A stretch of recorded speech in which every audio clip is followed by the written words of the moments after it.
Hello and welcome. I can't believe it's that time of year again. The Sephora Holiday Savings Event starts today, October 28th, and goes through November 7th.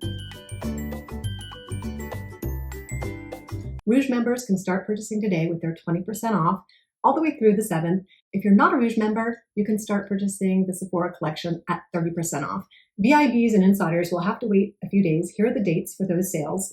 But I am going to share with you today the top 5 selling products in each category: skincare, makeup, and hair care. I'm also going to give you my opinion on how these products work for mature skin and hair. I've tried a lot of these products. If you want some ideas on purchase or pass, stay tuned. We're going to talk all about the holiday savings event at Sephora. The top 5 selling skincare products that tend to sell out every year are the Paula's Choice BHA Liquid Exfoliant, Supergoop's Unseen Sunscreen 40 SPF, the Youth to the People Antioxidant Superfood Cleanser, the First Aid Beauty Ultra Repair Cream, and the Laneige Lip Mask. All right, I've tried several of these products. I'm going to give you my opinion on them. If you have your opinion or if you have other recommendations, definitely don't hesitate to leave them below. Let's talk about the Laneige Lip Mask. This has been a favorite of mine for years.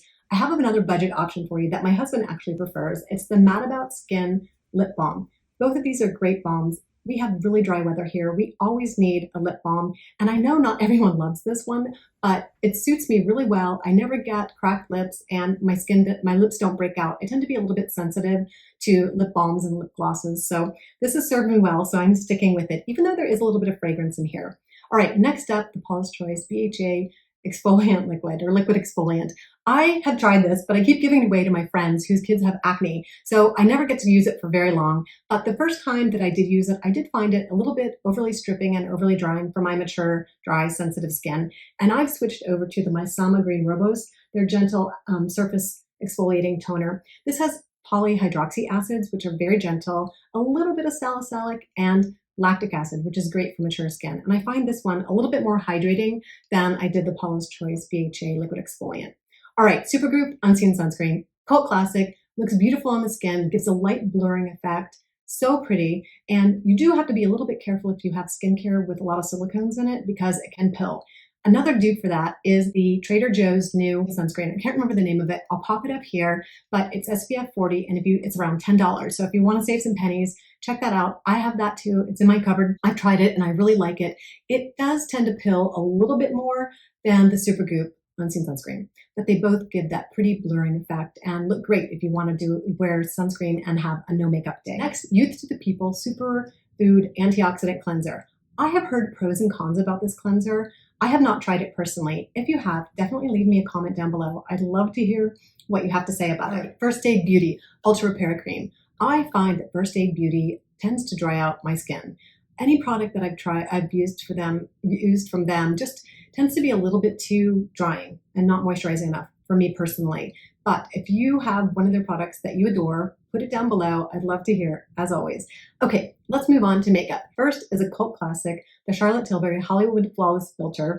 I don't think that's a surprise to anyone. Then the NARS Radiant Creamy Concealer, the Rare Beauty Soft Pinch Liquid Blush, then Kosas Revealer Super Creamy Brightening Concealer. That's a long one. I've been wanting to try that.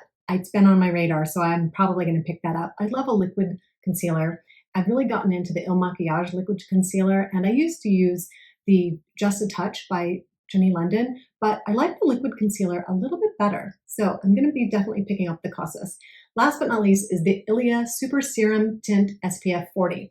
I've just picked up the Westman Atelier Tinted Dewdrops, so I might have to wait on the Ilia Super Skin Tint for a little while because I have a lot of foundations that I'm going through right now. But if you've used the Ilia, let me know. I know that they're kind of mixed reviews, but it always sells out and it's definitely in the top 5 products. All right, let's start with the Charlotte Tilbury Hollywood Flawless Filter. I have a little mini size of this, but I also am really enjoying the e.l.f. dupe, their Halo Glow.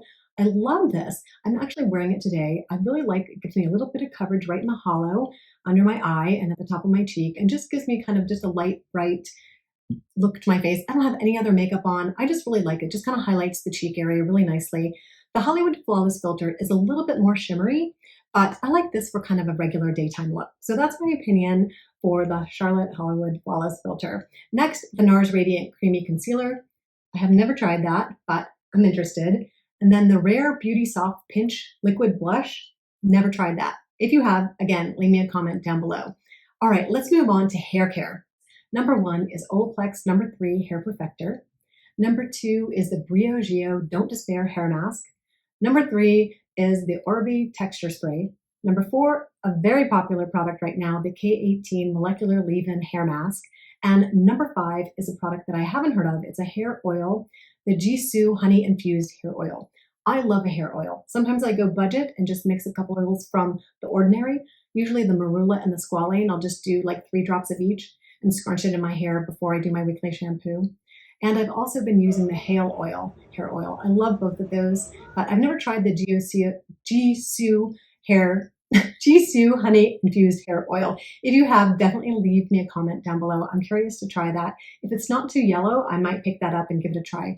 If I use a yellow tinted hair oil on my hair, it kind of gets that kind of funky yellow look. So I have to be a little bit careful.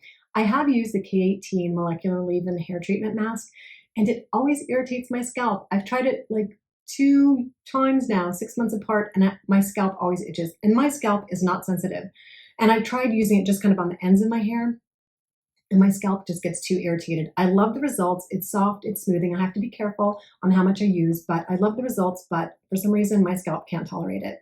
The Orbi Dry Texturizing Spray I've used before. I love a texture spray. I love the Kenra. I've gone through cans and cans of it, but I can't use the Orbi. It's just it's got a very intense smell. Some people love it. It's kind of this woodsy, foresty smell, but it's not one of my favorite scents. So I pass on that, but the product works really well. The Deep Conditioning Briogeo Hair Mask, I found that really drying to my hair, so I pass on most of the Briogeo products.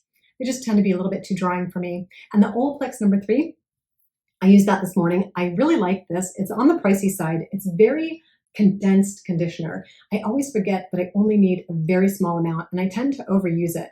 I also really like the Pureology Hydrating Conditioner, one of my classic favorites. I've used it for years. It's definitely more of a budget price than the Olaplex, but I like them both equally. I don't feel like one performs better than another. They're both very hydrating, leave my hair soft and really manageable without kind of weighing it down. So that's a wrap up of all the top 5 selling products at Sephora in each of the categories.